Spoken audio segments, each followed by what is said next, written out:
go from the old to new. You know, really gotta think, why don't they put the trains in order, you know? They do. When They change the use when they run the train of many colors, they put the oldest one of these in the first. Yeah. Going on. Wait, the train of many colors, isn't that headed by, This car. Oh. R12. No. I need him to get up. Oh, sorry. Sorry, we're a little slow. Yeah, well, they should fall. The R12? R12. They made 2 series of this car. Yeah. Okay, now, the IND was doing very successful with their cars. The RT were using older cars like the Low V that we see over there.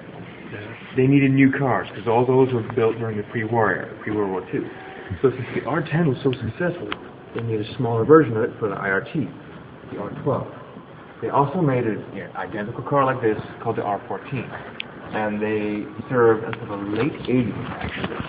It's the same exact thing as the R7A or R10 that we went into, just in the IRT format. The benches are straight down instead of alternating pattern, and there's 3 doors on the side, only 3 doors, with 3 windows between each door instead of 2 windows. But if you'd like to go inside, go ahead.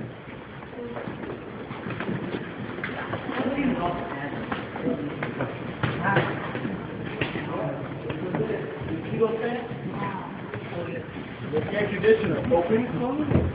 They were juicy for do that now. Juicy for 2 months. Yeah. And here you have a more modern subway map. Let's see what year. It won't say what year, but there are, let's see now, there are less L's and more subway. Yeah. The blue is RT, the red is IND, and the yellow is BNT. I need one of these. Actually, BMT runs them mostly L. That's the current A line, that's the current G line. Here's the station we're at right now, Court Street. They were used to be connected like that, but... It still is. Now what happened was, IND... Actually, I'll save this story for the car that was meant to be for that railroad that never was. The car that was never meant to be. Sounds like a nice sound.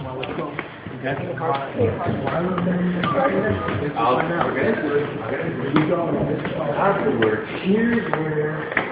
here's where we get a glimpse into revolving history. Yeah. What year are we at? This is 1950. This is the R15. Now, if you pay close attention to the cars, you see the train. Pay close attention to the cars. The IRT, which is the A division, the smaller cars, and the BMT and IND, called the B division, the larger cars, kind of mirror each other. Alright? Like the R12 and 14 are the same as the R10. Well, this R15 would be the IRT version of the stainless steel car down there called the R11. Seeing as how they have similar door patterns, porthole windows, in looks-wise. Okay? Oh, sorry. And it's more upgraded fans. Now, if you look closely, the R15 was the first car of a very long era, almost 20 to 30 years of continuous design. If you look closely, it looks like the trains that we're familiar with riding in the 90s, called the Redbirds.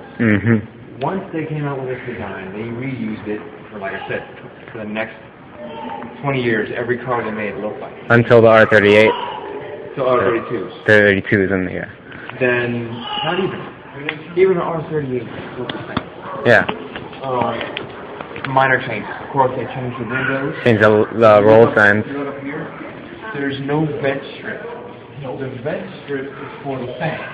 Instead, these fans, And that's how they work? they pull in their air through little vents that you can't see, but some of them are right here.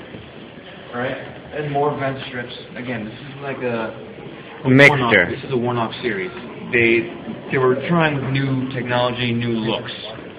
Okay? And as you can see, it has single slide-down windows of the R12 and 14.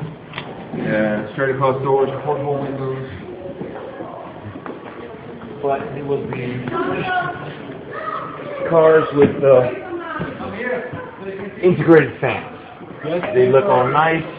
They pull in air quite well.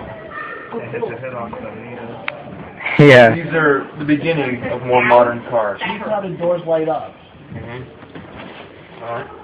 Now, if we hang back out, we can go on to the next one.